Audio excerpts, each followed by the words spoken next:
Assalamualaikum viewers and welcome back to my channel Study Law with Bushra.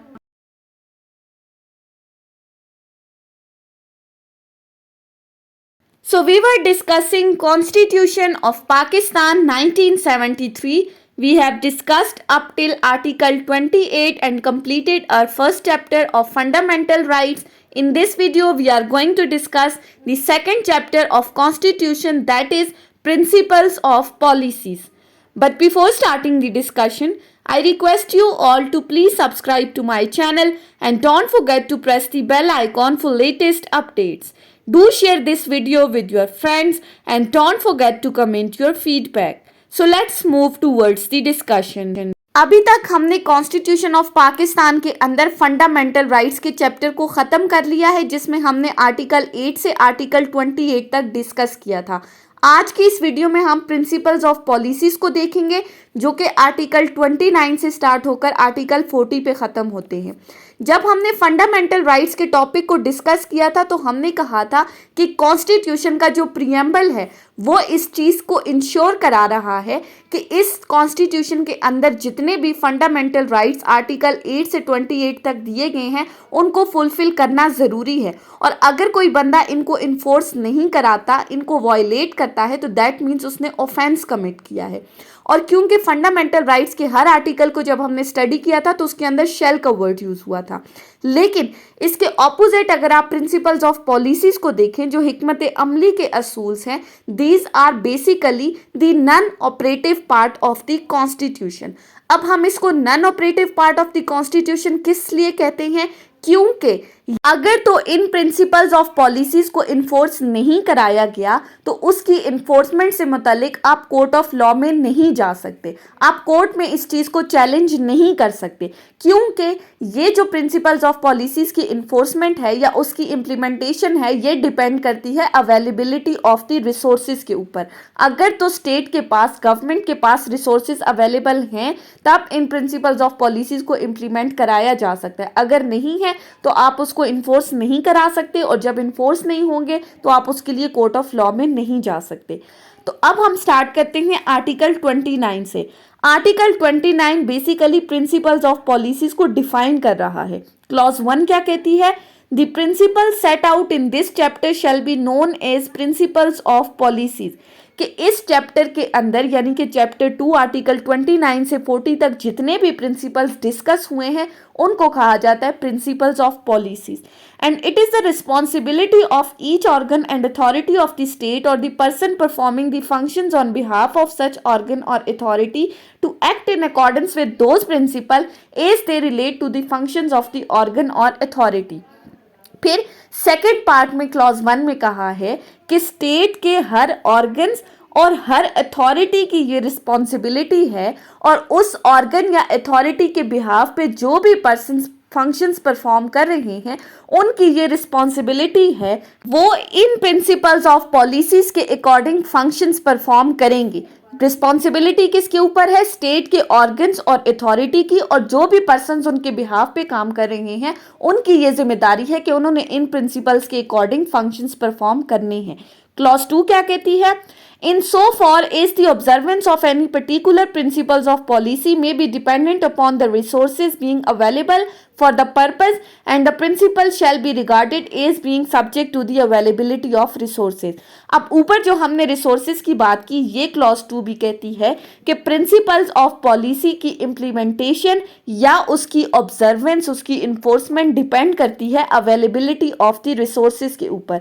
जिस जिस principal से related government के पास resources available होंगे वो उनको इम्प्लीमेंट करवा सकती है, अदरवाइज नहीं करवा सकती। अगर रिसोर्सेज नहीं है तो वो प्रिंसिपल इम्प्लीमेंट नहीं कराया जा सकता।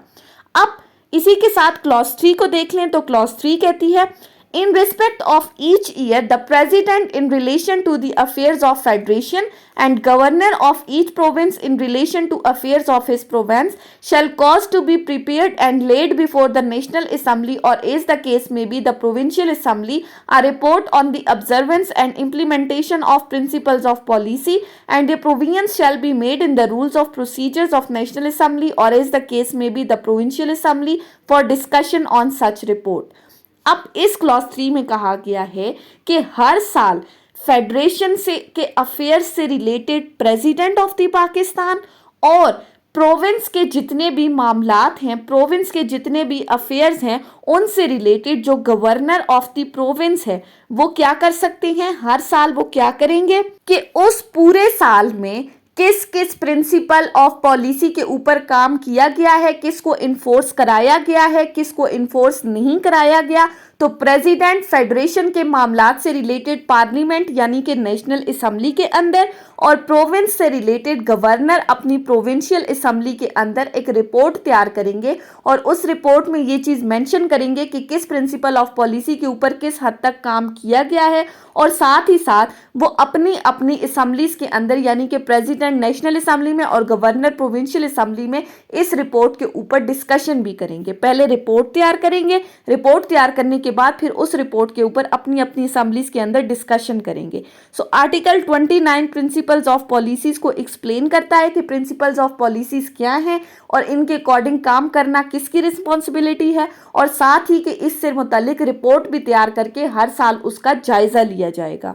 अब इसी के साथ अगर आप आर्टिकल 30 पे आ जाएं तो आर्टिकल 30 मजीद एलेबोरेट करती है और वो क्या कहती है, responsibility with respect to principles of policy. अब ये जिम्मेदारियों की बात कर रही है, किन जिम्मेदारियों की बात कर रही है, प्रिंसिपल्स ऑफ पॉलिसी से रिलेटेड जो जिम्मेदारी है वो किसकी है और कैसे है। क्लॉज 1 कहती है the responsibility of deciding whether any action of an organ or authority of the state or the person performing the functions on behalf of an organ or authority of the state is in accordance with the principles of policy is that of organ or authority or of the person concerned। अब article 29 के clause 1 के part 2 में हमने क्या कहा था कि government के, स्टेट के हर ऑर्गन और अथॉरिटी की ये रिस्पॉन्सिबिलिटी है कि उन्होंने अपने फंक्शंस को परफॉर्म करना है प्रिंसिपल्स ऑफ पॉलिसीज के अकॉर्डिंग। जबकि आर्टिकल 30 की क्लॉज 1 हमें क्या कह रही है कि अब कि आया वो ऑर्गन या वो अथॉरिटी ऑफ द स्टेट या जो भी पर्सन्स उनके बिहाफ पे काम कर रहे हैं, ये जिम्मेदारी उस ऑर्गन या उस अथॉरिटी के ऊपर है, कंसर्न डिपार्टमेंट के लोगों के ऊपर है कि उन्होंने ये चीज़ चेक करनी है कि आया ये अथॉरिटी या ये स्टेट जो भी फंक्शंस परफॉर्म कर रहे हैं, जो भी एक्शंस परफॉर्म कर रहे हैं, वो प्रिंसिपल्स ऑफ पॉलिसीज़ के अकॉर्डिंग हैं या नहीं। मतलब कि एक आर्टिकल हमें कह रहा है कि हमने प्रिंसिपल्स ऑफ पॉलिसीज के अकॉर्डिंग काम करना है, लेकिन दूसरा आर्टिकल हमें ये कहता है कि इस चीज़ को चेक करना कि आया जो काम हो रहा है वो प्रिंसिपल्स ऑफ पॉलिसी के अकॉर्डिंग है या नहीं, ये उसी ऑर्गन या अथॉरिटी की रिस्पॉन्सिबिलिटी है इस चीज़ को चेक करना। अब क्लॉज 2 हमें बेसिकली वो non operative part of constitution बता रहा है जो हमने स्टार्टिंग में डिस्कस किया कि principles of policy non operative part है। अब कैसे, the validity of an action or of the law shall not be called in question on the ground that it is not in accordance with principles of policy, and no action shall lie against the state of any organ or authority on such ground। कि आप किसी भी action को जो भी उस state या authority की तरफ से परफॉर्म किया जा रहा है उसको आप सिर्फ इस बिना पर उसकी वैलिडिटी को किसी भी कोर्ट ऑफ लॉ में चैलेंज नहीं कर सकते कि ये जो एक्शन परफॉर्म किया गया है ये प्रिंसिपल्स ऑफ पॉलिसीज़ के अगेंस्ट है। यानी कि हमने पहले ही कह दिया है कि इसकी इन्फोर्समेंट से रिलेटेड कोर्ट में आप नहीं जा सकते। सो अगर तो कोई एक्शन जो अथॉरिटी या स्टेट परफॉर्म कर रही है अगर वो प्रिंसिपल्स ऑफ पॉलिसी के अकॉर्डिंग नहीं है, यानी कि अगर रिसोर्सेज अवेलेबल नहीं थे और उसको इन्फोर्स नहीं कराया जा सकता, तो उसकी वैलिडिटी को चैलेंज करते हुए आप कोर्ट में केस फाइल नहीं कर सकते, आप कोर्ट में इस चीज़ को चैलेंज नहीं कर सकते। आर्टिकल 30 क्लॉज 2 क्लियर कट हमें बता रहा है कि ये नॉन ऑपरेटिव पार्ट है। ये थी हमारी आज की डिस्कशन प्रिंसिपल्स ऑफ पॉलिसी के ऊपर, जिसमें हमने आर्टिकल 29 और आर्टिकल 30 को डिस्कस किया है।